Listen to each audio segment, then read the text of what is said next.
防止咗我哋嘅淚水咧向外揮發。咁我隻眼咧就唔會眼乾，所以係可以應對眼乾症。因為佢係入邊有 DHA 同埋 EPA 咧，其實可以幫助到腦部發展。你哋望下靚嘅輪蝦油咧，係咧呈現呢個鮮紅色嘅。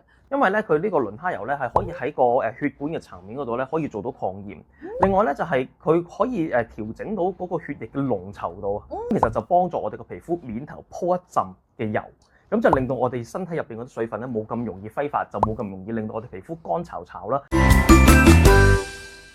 Hi， 大家好，我係 Aiko，好開心咧請到醫療科學博士咧 Dr. K 咧幫我哋介紹而家呢一隻叫輪蝦油啊。我想問，叫輪蝦油究竟係一個咩嚟嘅咧？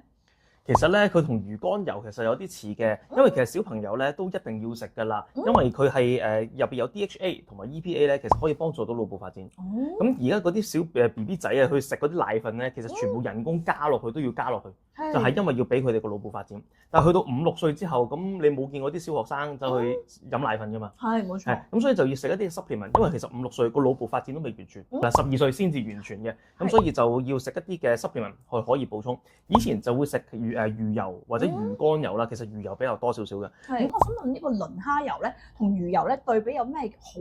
魚油咧通常都好大粒嘅，咁所以啲小朋友又好難吞，又會介意去食咧。所以輪蝦油咧一般係比較細粒少少咧，咁啊對啲小朋友同埋對啲長者咧，其實你都係比較友善啲嘅。咁我想問下咩人啱食咧？我仲有一類人咧係好適合嘅，就係對電腦多嘅嗰啲 OL 啊、會計師啊嗰啲，其實係好適合食輪蝦油嘅，因為嗰啲輪蝦油咧係可以走到上我哋眼簾外邊，防止咗我哋嘅淚水咧向外揮發。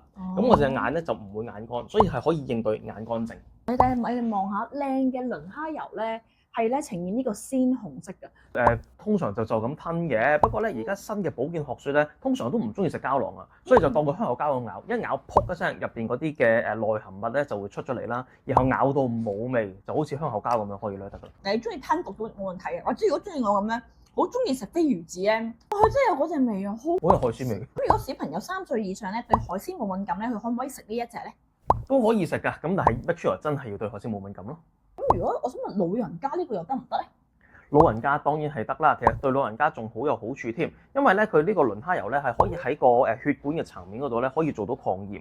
另外咧就係佢可以調整到嗰個血液嘅濃稠度啊，同埋咧輪蝦油嗰啲嘅油分啊係可以入到去個腦入邊咧，就幫助個腦可以做到抗炎嘅功能嘅。咁三高嘅問題嘅人可唔可以食呢一隻咧？當然可以食呢隻啦，仲好有幫助添，因為佢入邊咧其實係富含Omega 3啊。咁人哋食魚油咧就係想降呢個壞膽固醇，提升好膽固醇啊嘛。其實主要佢就係靠 Omega 3。如果皮膚乾食輪蝦油幫唔幫到我哋咧？就梗係應該要食輪蝦油㗎，因為咧我哋身體入邊咧好得意嘅，咁邊度會比較多油咧？皮下脂肪就會多油。其實另外有一個相當大嘅部分咧，就會去咗皮下脂肪嗰度，就會上到我哋個皮膚層咧，咁其實就幫助我哋個皮膚面頭鋪一陣嘅油。